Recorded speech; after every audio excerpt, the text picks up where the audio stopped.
नमस्कार। First question आपका है, राष्ट्रीय विकास परिषद की स्थापना कब की गई? 6 अगस्त 1952। मालगुडी रे पुस्तक है, मालगुडी रे पुस्तक है आर के नारायण का। ए सुटेबल हुआ है Vikram Seth. My experiment with truth, Mahatma Gandhi. Kargil विजय दिवस 26 जुलाई। हिरोशिमा दिवस 6 अगस्त। विश्व पर्यावरण दिवस 5 अगस्त। वेद 4 है, ऋग्वेद, यजुर्वेद, सामवेद और अथर्ववेद। सबसे प्राचीन वेद है ऋग्वेद। वेदांग कितने हैं? 6 हैं। पुरुषार्थ कितने हैं? 4 है। धर्म, अर्थ, काम, मोक्ष। मोक्ष की परिभाषा है, मोक्ष की परिभाषा है जब व्यक्ति, जब उसकी आत्मा मृत्यु के बाद व्यक्ति की आत्मा ब्रह्मांड में विलीन हो जाए, फिर मैं जन्म और मृत्यु के बंधन से मुक्त होना ही मोक्ष कहलाता है। मोक्ष की परिभाषा क्या है? जन्म और मृत्यु के बंधन से मुक्त होना ही मोक्ष कहलाता है। धर्म, अर्थ, काम, मोक्ष। पुरुषार्थ 4 है। कलिंग युद्ध का वर्णन कैवें शिलालेख में है? कलिंग युद्ध का वर्णन 13वें शिलालेख है। महात्मा बुद्ध का जन्म लुम्बिनी 563 BC। ज्ञान की प्राप्ति पीपल के वृक्ष के नीचे, वट में लिखता है। निरंजना नदी वर्तमान में फल्गु नदी। ज्ञान की प्राप्ति की घटना महात्मा बुद्ध को क्या कहला है? प्रबोध। गृह त्याग की घटना महाभिष्कर्मा जो प्रथम उपदेश दिए थे, प्रथम उपदेश क्या कहलाया? धर्म चक्र परिवर्तन। जब महात्मा बुद्ध की मृत्यु हुई 483 BC में, वह घटना को क्या कहलाया? वह घटना कहलाया निर्वाण। महावीर जन्म वैशाली के कुंड ग्राम कब? 540 BC में। जैन धर्म के कैवें तीर्थंकर थे? 24वें तीर्थंकर थे। जैन धर्म के संस्थापक कौन था? ऋषभदेव। नेक्स्ट क्वेश्चन आपको है द हिंदू को। हिंदू का क्वेश्चन है, देखिए एक सर्वे आया है डॉक्टर और इंजीनियर पर। बड़ी संख्या में डॉक्टर और इंजीनियर यूपीएससी कंपीट करते हैं। भारत की जो प्रतिष्ठित सेवा है यूनियन पब्लिक सर्विस कमीशन, उस सेवा में हर व्यक्ति को जाने की इच्छा रहती है। डॉक्टर इंजीनियर उस सेवा में जाते हैं। हर साल जानते हैं 13 से 15 लाख लोग यूपीएससी के फॉर्म भरते हैं पीटी के लिए। लेकिन पीटी कितने देते हैं? 4 से 5 लाख में विद्यार्थी देते हैं। इसमें पीटी होता है, मेंस होता है और इंटरव्यू होता है। प्रत्येक साल 1000-1200 सीट के लिए सिलेक्शन होते हैं। फिर इंजीनियर और डॉक्टर की संख्या लगातार बढ़ते जाती है। अपना प्रोफेशन, डॉक्टर को अपना प्रोफेशन करना चाहिए, इंजीनियर को अपना प्रोफेशन करना चाहिए। लेकिन ये लोग डिग्री प्राप्त करने के बाद सिविल सर्विस की परीक्षा की तैयारी करते हैं और सिविल सर्विस की परीक्षा में एक डाटा हम प्रस्तुत करते हैं। 2011 में डॉक्टर और इंजीनियरों की संख्या 46% थी, लेकिन 2020 तक इसकी संख्या 65% होगी। कितना? 65%। 65% डॉक्टर और इंजीनियर कुल वैकेंसी है, उसका 65% डॉक्टर और इंजीनियर हैं, वह इस सिविल सेवा की परीक्षा में जाते हैं।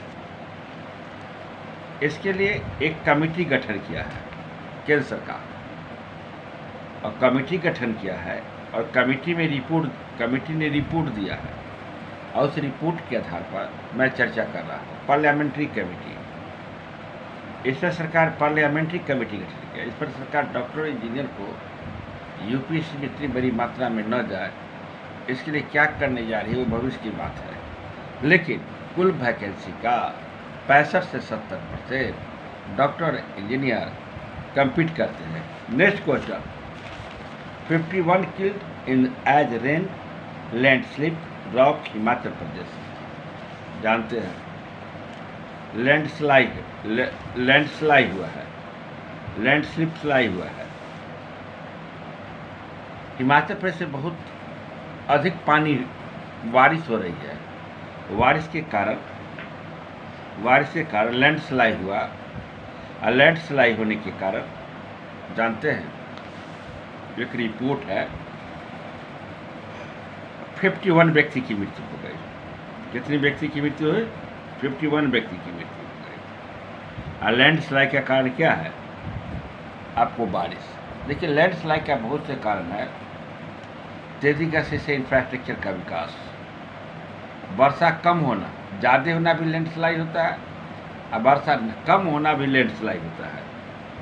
जियोलॉजिकल है, यहाँ की चट्टानें क्या हो जाती है? कमज़ोर हो जाती है।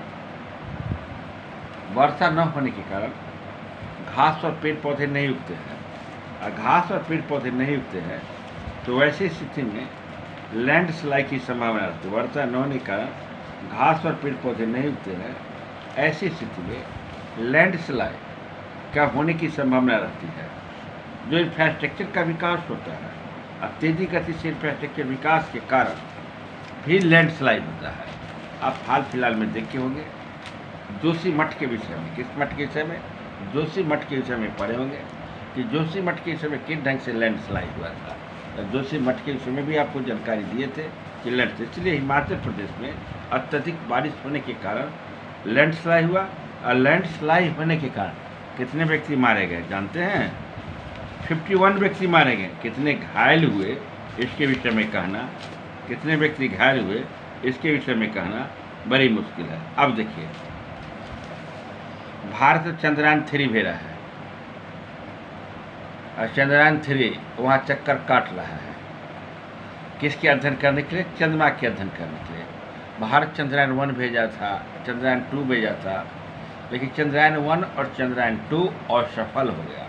अब भारत किसको भेज रहा है? चंद्रयान 3 को भेज रहा है। अब भेज दिया चंद्रयान 3 वहाँ पर चक्कर लगा रहा है। और चंद्रयान 3 कुछ रिपोर्ट भी भेजा है, जो 1-2 दिन पहले पेपर में आप पढ़े होंगे कि चंद्रयान 3 किस ढंग से रिपोर्ट भेजा है। और उसके चलते लूना 9 कौन भेजा है? रसिया भेजा है। लूना 9 किस पर भेजा है? चंद्रमा पर भेजा है। किसके अध्ययन करने के लिए? चंद्रमा पर अध्ययन करने के लिए। और चंद्रयान 3 से पहले लूना 9 चंद्रमा पर पहुंचेगा। तो चंद्रमा पर तो भारत भेज रहा है, लेकिन अब भारत क्या करने जा रहा है? आदित्य L1 प्रक्षेपण करेगा। आदित्य L1 प्रक्षेपण करेगा सतीश धवन केंद्र से जो सूर्य के कक्षा में। कहाँ भेजा जाएगा? सूर्य के कक्षा में, सूर्य के अध्ययन करने के लिए L1 नामक ऑर्बिट पर लॉन्च करेगी। L1 L2 सूर्य का ऑर्बिट है, उस L1 ऑर्बिट पर वह लॉन्च करेगी। और किस रॉकेट के माध्यम से? PSLV polar satellite launch vehicle के माध्यम से यह क्या करेगा? लॉन्च कराएगा। इसमें कितने इंस्ट्रूमेंट लगे रहेंगे? इसमें लगभग 7 इंस्ट्रूमेंट लगे रहेंगे। अध्ययन किसका करेगा? फोटोस्फीयर, क्रोमोस्फीयर, देखिए क्रोमोस्फीयर, फोटोस्फीयर इत्यादि का, फोटोस्फीयर इत्यादि का, और उसके रेडियस का भी क्या करेगा? अध्ययन करेगा। अध्ययन कौन करेगा? अध्ययन करेगा आदित्य L1, याद रखिएगा आदित्य L1 अध्ययन करेगा। आदित्य L1। नेक्स्ट क्वेश्चन है IM इंडियन मेडिकल एसोसिएशन सरकार से कुछ तकरार की है। सरकार ने दबाव बना रही है जो डॉक्टर है वह जेनेरिक दवाएं लिखे, वैसे दवा न लिखे। जेनेरिक दवा सस्ता दवा होता है, जेनेरिक दवा सस्ता दवा होता है। तो सरकार ने डॉक्टर पर दबाव बना रहा है कि जितने भी डॉक्टर हैं भारत के, वह जेनेरिक दवा का उपयोग करें, जेनेरिक दवा ही लिखें। कौन बोला है? भारत सरकार बोली है। कौन दवा को लिखने के लिए? जेनेरिक दवा को लिखने के लिए। आप समझ लीजिए क्या doctor can not be forced prescribe poor quality drugs. कौन बोला है? IMA कहता है डॉक्टर को आप फोर्स नहीं कर सकते हैं पुअर क्वालिटी की दवा लिखने के लिए। तो जेनेरिक दवा होता क्या है इसके संबंध में आप समझिए। जेनेरिक दवा होता है कोई कंपनी है, कोई दवा का पेटेंट कराती है, यानी 8 साल और 10 साल के पेटेंट कराती है। तो किसी भी कंपनी किसी दवा का जब पेटेंट कराती है तो वैसी स्थिति में उस दवा को आप नकल नहीं कर सकते हैं। तो मान के चलिए पेटेंट हुआ 8-10 साल के लिए, और जब पेटेंट समाप्त हो गया तो उसी में कुछ चेंज कर दवा फोटो कॉपी बना लेता है। कौन कौन मटेरियल उसमें रखा गया और फोटो कॉपी बना लेता है। आई फोटो कॉपी क्या कहलाता है? जेनेरिक दवा कहलाता है। हालांकि यह भी दवा कारगर होता है, तो आपको जेनेरिक दवा के उतना क्वालिटी बेस्ड नहीं होता है। जानते हैं 0.1% इंडिया की दवा की क्वालिटी का टेस्टिंग होती है। जितना भी दवा बनती है भारत में, उस दवा का कितना परसेंट क्वालिटी टेस्ट होता है? 0.1%। बड़ा इंपॉर्टेंट क्वेश्चन, जो हम मानव के लिए दवा कितना उपयोगी है जी। क्वालिटी बेस्ड भारत में दवा नहीं बनती, टेस्टिंग नहीं होती। भारत में मात्र 0.1% दवा का क्या किया जाता है? टेस्टिंग किया जाता है, सेल्सियस किया जाता है। तो आप ब्रांडेड जो दवा होता है से और जेनेरिक दवा होता है से, तो यही कहा doctor can not be forced prescribe the poor quality drugs. कौन बोला है? IMA बोला है कि डॉक्टर को आप फोर्स नहीं कर सकते हैं poor quality. Next question, India China hold 19th round of the crops commander talks. India और चाइना में 19वीं राउंड का कमांडर टॉक्स हुआ, बैठक हुआ। जानते हैं इंडिया और चाइना में बराबर तनाव रहता है। गलवान घाटी के विषय में आप जानते होंगे कि गलवान घाटी पर 20 भारत के सेना मारे गए थे। उसमें चाइनीज़ भी सेना मारे गए थे, नहीं कि भारत की सेना मारे गए थे। लेकिन चाइनीज़ ने अपनी सेना को मारने का अनाउंस नहीं किया था, लेकिन भारत ने मरने का अनाउंस किया था। यही यहाँ पर चर्चा है। Next question, supreme court consider giving the more bit media regulatory suggested rising penalty. Supreme court ने कमेंट्स किया है मीडिया पर, टीवी चैनल पर। जो टीवी चैनल अफवाह फैलाने वाली जो समाचार को देता है, वो न्यूज़ को देता है, उस पर पेनल्टी लगाया जाए। हालांकि पेनल्टी उस पर लगाने का प्रावधान रखा गया कि 1 लाख रुपया था। तो सुप्रीम कोर्ट क्या कहा है कि 1 लाख रुपया बहुत कम है। उसके पेनल्टी उतनी रखा जाए कि पेनल्टी देने के बाद भी उसको लगे कि पेनल्टी हम दे रहे हैं। 1 लाख रुपया से आराम से वो दे देती है, उस पर कोई शक नहीं। लेकिन पेनल्टी का जो दर है उसको बढ़ाया जाए। जितना भी उसको प्रॉफिट होता है वो प्रॉफिट के अनुसार पेनल्टी लगा जाए, ताकि उस पर जब कोई भी चीज़ का ब्रॉडकास्टिंग करता है या किसी चीज़ का, जैसे सुशांत सिंह राजपूत के मामले में किस ढंग से 2-3 दिन तक मीडिया उसको हैंडल करते रहा और किस दिन तक किस ढंग से मीडिया उसको आगे बढ़ाते रहा। तो इस सब चीज़ पर इस पर सुप्रीम कोर्ट ने कमेंट्स किया है कि इस पर मीडिया को कंट्रोल करने के लिए आपको क्या करना पड़ेगा? मीडिया को कंट्रोल करने के लिए उसको जो 1 लाख रुपया जो आप उसको रखा हुआ है उसको बढ़ाया जाना चाहिए। नेक्स्ट क्वेश्चन है, retail inflation surge from 4.87 to 7.47।